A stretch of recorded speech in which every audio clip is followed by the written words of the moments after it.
By now you've probably seen the highly anticipated live-action remake of Beauty and the Beast, and while the movie still captures much of the Disney magic of the original, they've made a few key alterations that bring a little something there that wasn't there before. So join us as we dive into the biggest changes to this tale as old as time. In the original animation, details of the Enchantress's spell are kind of brushed over. We're never given explanations of why the villagers suddenly forgot about the prince and his castle, for example, despite it being just a quick horse ride away. Or why Belle's provincial town is enjoying summer when the castle is surrounded by snow. In the live action, we're given answers straight away. The reason? All memory of the prince and his castle were wiped from the villagers' minds. And the snow? Well, it's magic, of course.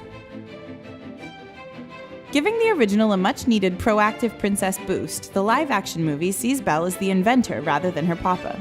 So she can continue to read and spend time doing the things she loves, Belle invents the washing machine, meaning she doesn't have to spend all day cleaning clothes. Of course, the villagers consider her a threat and punish her by throwing her laundry in the mud.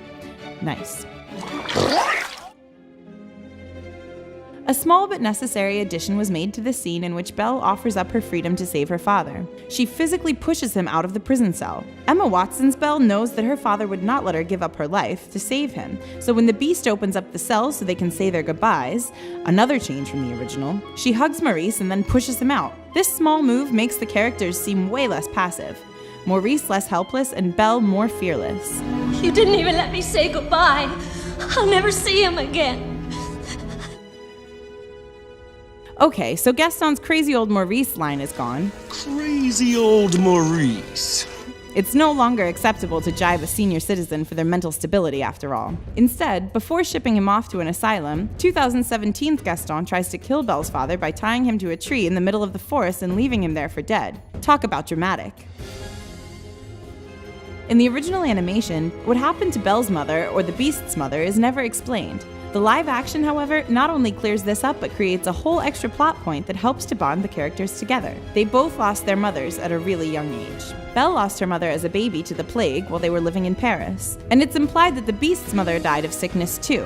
He was raised by his father, who twisted his soul into something mean and shallow, explaining exactly how the Beast ended up as a narcissistic idiot.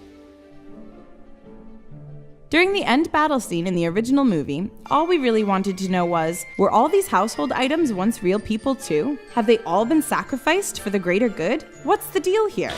Well, we finally got our answer. During one scene, Belle picks up a hairbrush and asks it, "What's your name?" Lumiere and Cogsworth reply with major side-eye and answer with, "That is a hairbrush." Duh. As the Enchantress's spell develops, and the Beast's return to human form becomes less likely, parts of the castle start to crumble away, along with the Beast's hopes, with every falling petal. Not only is this a heartbreaking metaphor, but it makes the end battle far more precarious. Like your Disney sprinkled with a little historical accuracy? Then you'll love the reboot. All the outfits have been revamped to reflect the mode of dress in 18th century France. This movie has brocade, caged skirts, and ridiculous wigs galore. In fact, everyone other than Belle, who's going against the grain in her denim dress, is bang on trend.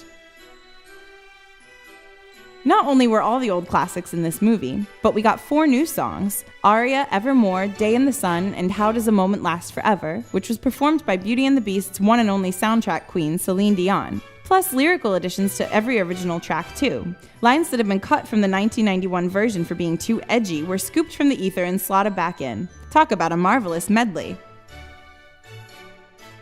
Last but not least, the Enchantress had a much bigger role in the updated movie. After placing the curse on the Beast, she takes on another form and retreats to the forest where she saves Maurice after Gaston leaves him for dead. Then, at the end of the movie, she returns to the castle to break her spell.